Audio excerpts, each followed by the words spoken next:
Welcome back. In tax-averse Texas, no one asks a community to hand over $2.5 billion without first presenting a solid case for making the investment. You've all just heard Judge Emmett. Are you convinced, or do you need more convincing? Starting with you, Bill King. Yeah, No surprise. I'm supporting it. I'm going to vote in favor of it. Look, we can all criticize particular pieces of the plan and say I'd like to do something differently. But look, if we were to not do this, it would be a clear message to the federal and state government that we're not serious about flooding down here. So this has to pass. Tony, there are a lot of Latino homeowners out there, who are living, tight. This increase will mean a lot to them, but they tend to get hurt the hardest when we have this flooding. Do you think there'll be support out there? At the end of the day, I really think that there was some powerful metaphors. So you had that Houston sign when the flood hit. Our 4th of July festivities were canceled, and you could see the H floating around rampantly, the N floating around Dripping rampantly. with irony. I think we all can see that in the future. So, I mean, we mentioned Hispanics. This would be like the abandoned town of Palenque, which people can't explain why people abandon it. I'll tell you why we might abandon Houston. If in 10 years from now, we're still terrified of being flooded, people are going to leave. Now, we want to hear everyone's point. So people, tomorrow will be one of the public meetings regarding Brays Bayou from 6 to 8 p.m. at Pershing Middle School. Yep. People can give their point because we told them our point. Okay, Marcus, I want to hear your point because you're a business owner, has a big impact. You heard the judge saying it sends the wrong message out.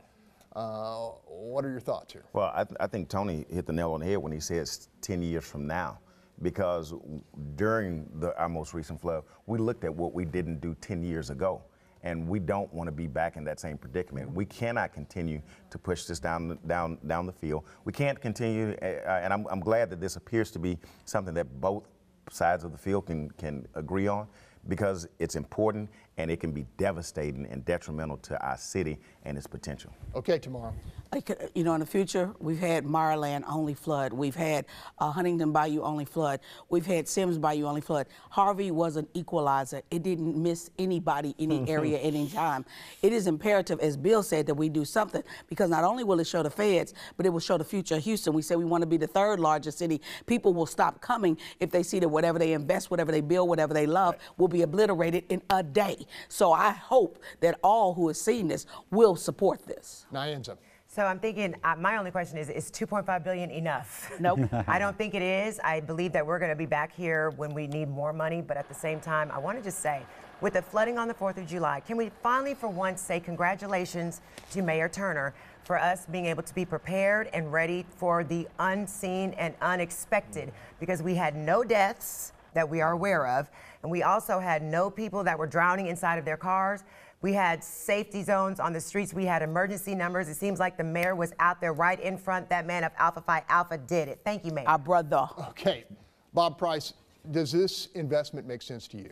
Absolutely, it makes sense. We need to do this and some more. We'll give the mayor congratulations. Yes, we will. Once he starts spending the rain tax money on what it's supposed to be spent on. Rainy day fund. Yeah, so the mayor's got his rainy day fund. He's just not spending it on rainy days. Oh, come on, I love him. Let Bob finish up. The county is doing a great job on this under the leadership of Ed Emmett and the county commissioners. We need to keep moving forward on it and get this issue resolved so that Tony's 10 years from now doesn't happen. Okay, we're going to leave it right there. When we come back, the president's scandal-plagued EPA chief has finally shown the door, plus the latest volley in America's trade war. Will it weaken or ultimately strengthen our economy? Stay with us. There's much more of What's Your Point after the break.